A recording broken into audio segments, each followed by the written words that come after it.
All right, gang. How are you?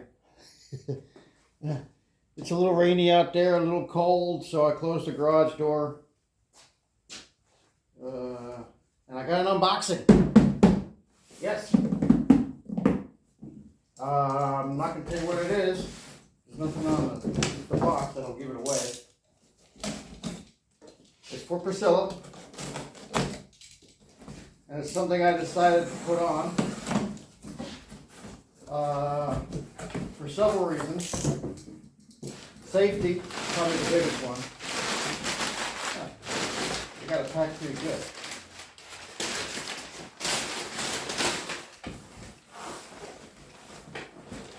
Alright.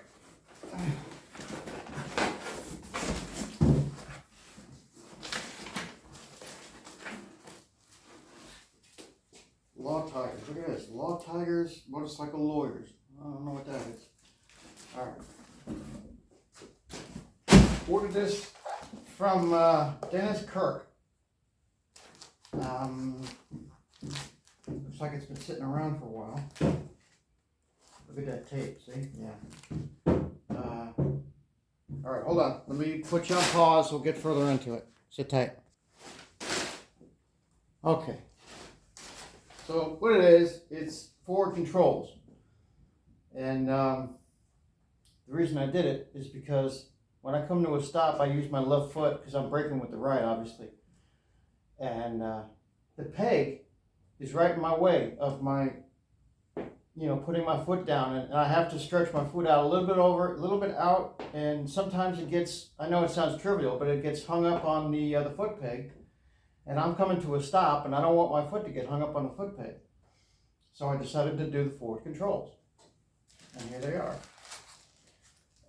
These are made specifically for Priscilla for my year, the Super Low 2019. And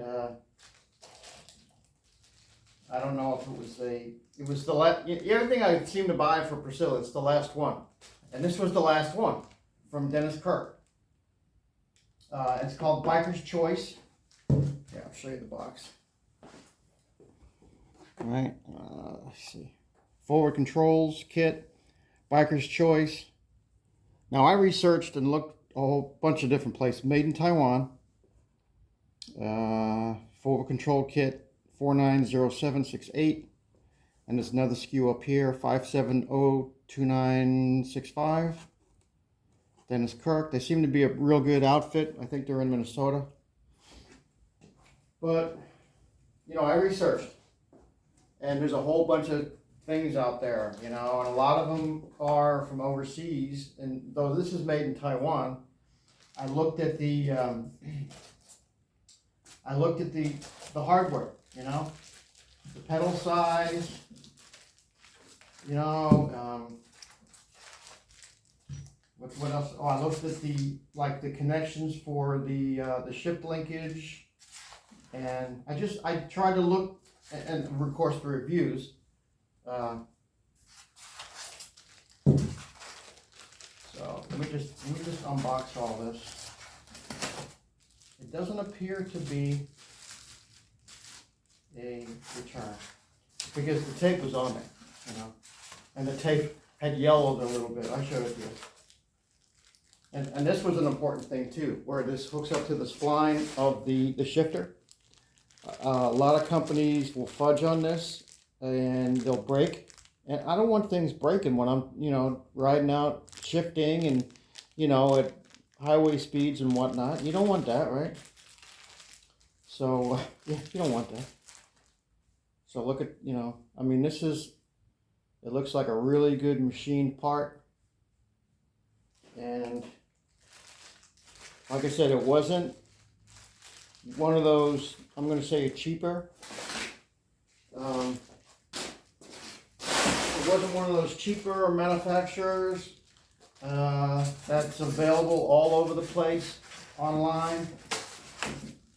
But it wasn't super expensive either. In fact, like I said, Dennis Kirk, I never ordered from them in my entire life. This was the first time. So, and look at these pegs. These are nice pegs. All right. Those are some nice pegs. And they're heavy too. And I could just feel I can feel the quality. You know how you can feel the quality, right? I can feel the quality. I can feel the quality. So that's what I decided to do, because like I said, when I would come to a stop, obviously I'm braking with my right foot. There's a screw. Oh no, it's not a screw. It looks like a pin. Don't want to lose that. When I come to a stop and put my foot down, right?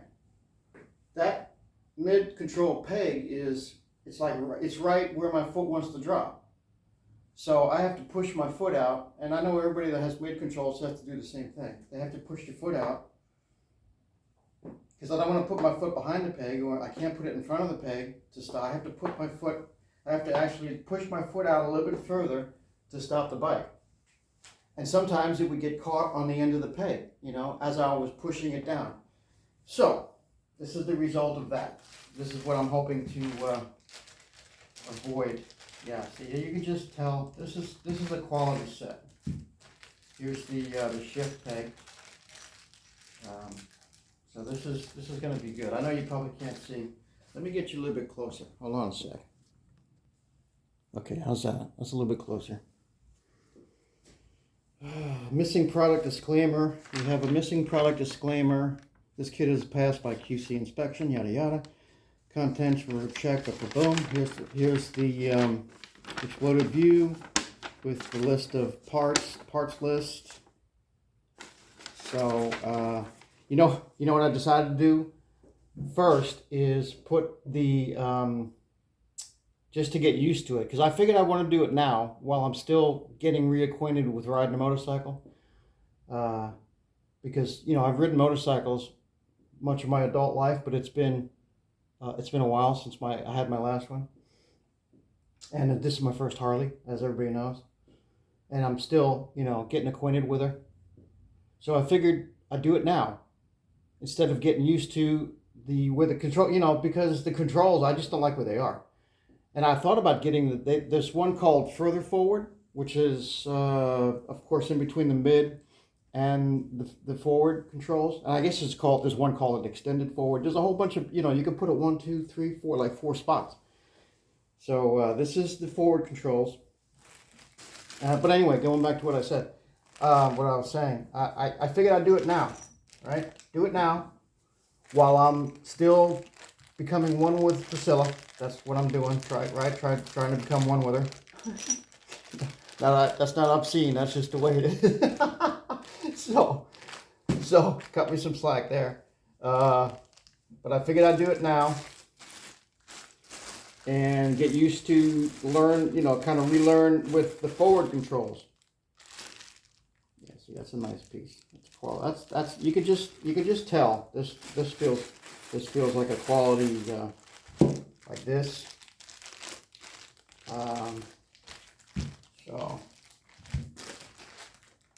So that's it. That's my unboxing of the Dennis Kirk. Now this is Biker's Choice.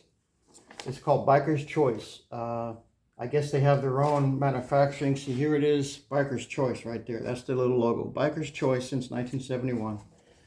And I'll give you that. Made in Taiwan, that's fine, you know, as long as it's not made in that other big country over there, right? So I'm excited about it.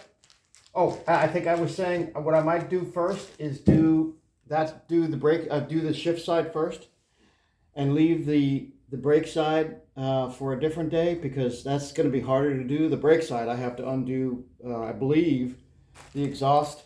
So the shift side is going to be, I'm going to say, hopefully easier. So that's the plan. And yeah, I'm excited about it. All right, so that's the unboxing. We'll make this a part 1 unboxing of the forward controls for Priscilla. And if you have any questions, let me know. I'll make you know, a video as I go. And taking a break from the bath project, and actually I'm doing chores today because it's a crappy day. It's Friday. Memorial Day is Monday, so I'm going to be putting my flags out. But it's a crappy day today, It's raining out there and it's a bit cold. All right, yeah, I know I'm just talking, but you know, I'm kind of excited about this. I'm gonna, as with everything, I'm gonna take my time, but I do like the idea of doing the shift side first and getting used to that, taking it for a run, and because that's where the problem is my shift side, is the left side. That mid control peg gets in my way. So now this is going to move it 10 inches. I think the measurement was 10 inches from, I'm going to say foot peg to foot peg. I think it's 10 inches from where it is now, right, to where it's going to be, 10 inches.